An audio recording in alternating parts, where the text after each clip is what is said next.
Well, happy Halloween 2024.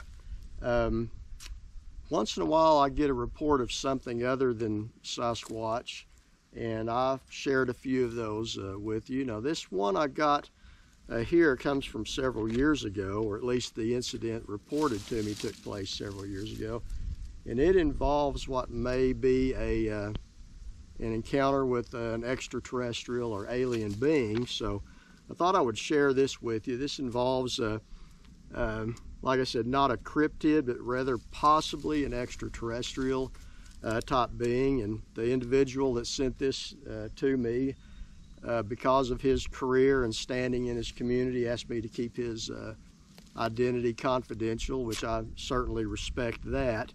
And just to give you a little bit of a layout of the land where this gentleman lives, he lives out in the country. Said his nearest neighbors are 3 to 4 miles away. And at the time that this incident took place, his wife, that at the time, they'd been married about 15 years, he said, she was out of town for the week visiting her family. Now, the first night she was gone, something strange happened that he said if it wasn't for what happened the next night, he wouldn't even give it any thought. But that first night, he was home by himself, and he was out sitting on the back porch looking toward the woods, and he noticed a couple of small moving lights in the woods. At first, he thought it may be a more distant flashlight or something, but it was joined by another. And if not for what would happen later, I would put this into the category of like orbs. And he still says he's not positive that first night those lights had anything to do with what happened the next night, or if it was coincidental, but he did include them in this report just in case. So that night, like I said, he was sitting out on his porch looking. He noticed these lights in the woods. He thought they were flashlight at first, but they didn't put out a beam like a flashlight. They just kind of drifted along and finally just blinked out. And that's a lot the kind of characteristics of some of these reports of orbs that I've received reports of in the past. But it goes on, he said the next night, not thinking anything about the lights he saw in the woods, it said he ate his supper alone, which consisted of leftovers from the evening before his wife had left, and he turned into bed early. Said he doesn't remember the exact time what happened took place, saying that last thing he was thinking about at the time was what time it was.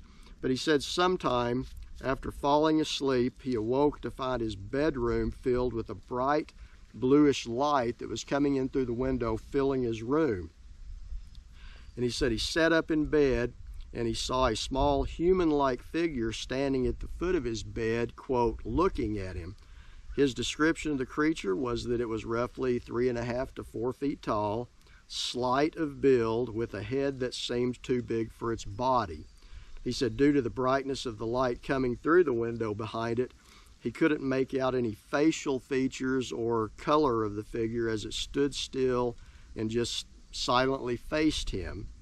The only thing that he can recall after this is that he screamed and reached for his bedside lamp, and when he turned on the light and looked back to where the figure had been standing, both it and the bluish light that had been filling his bedroom were gone. And he said he was very frantic, and he said he jumped out of bed, retrieved his handgun from his nightstand drawer, and searched his entire house.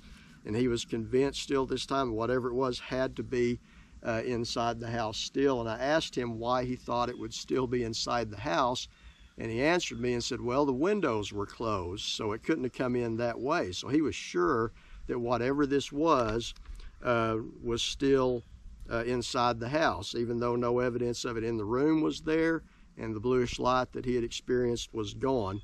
And I asked him if there's anything else that he could remember about that night as far as the details leading up to it, noises from either inside or outside of his window, movement by the entity that he saw, and so on. And he said, not that he can remember.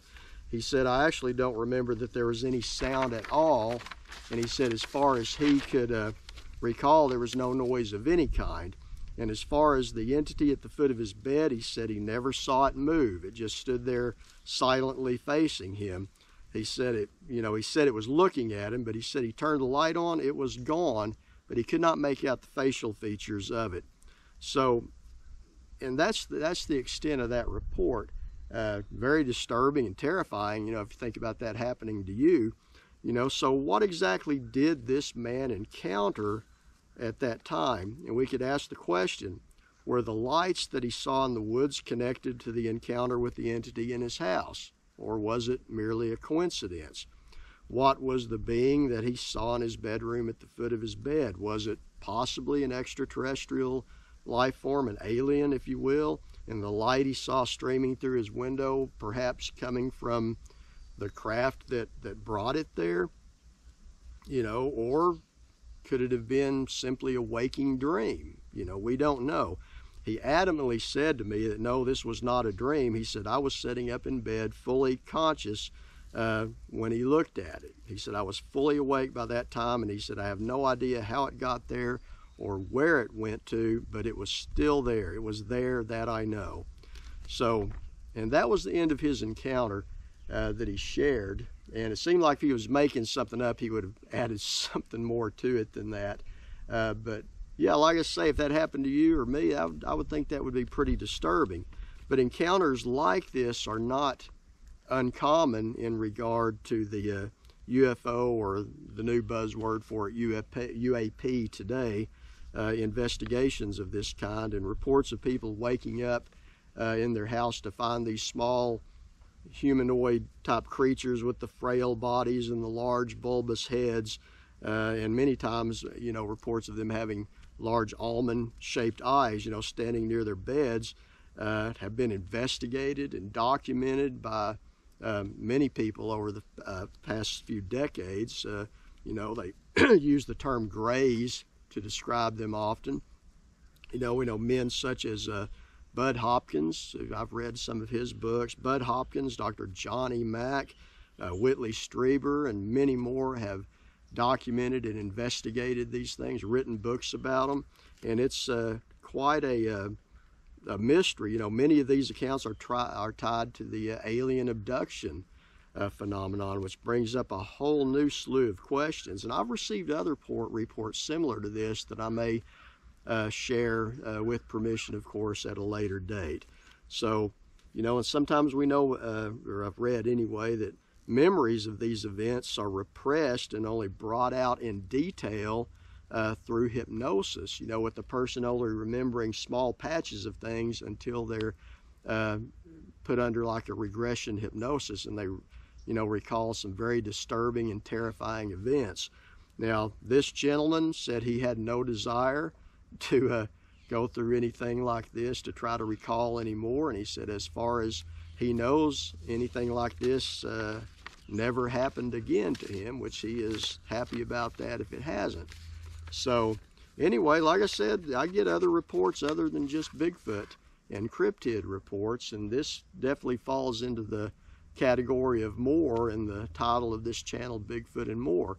Now, going forward, I'm thinking about including more reports such as this, other than just Sasquatch, to kind of branch out into other mysteries that are reported. And if anyone has any Bigfoot sightings or encounters such as with this entity that I just shared with you today, if you have any encounters like this you would like to share, send it to me in an email to bigfootandmore@yahoo.com. That's bigfootandmore@yahoo.com. If you want it shared, I will consider that. If you want it kept confidential, I'll certainly do that too. So in the meantime, Halloween's coming right up, so I hope everybody has a safe time during that time, and until next time, you guys take care.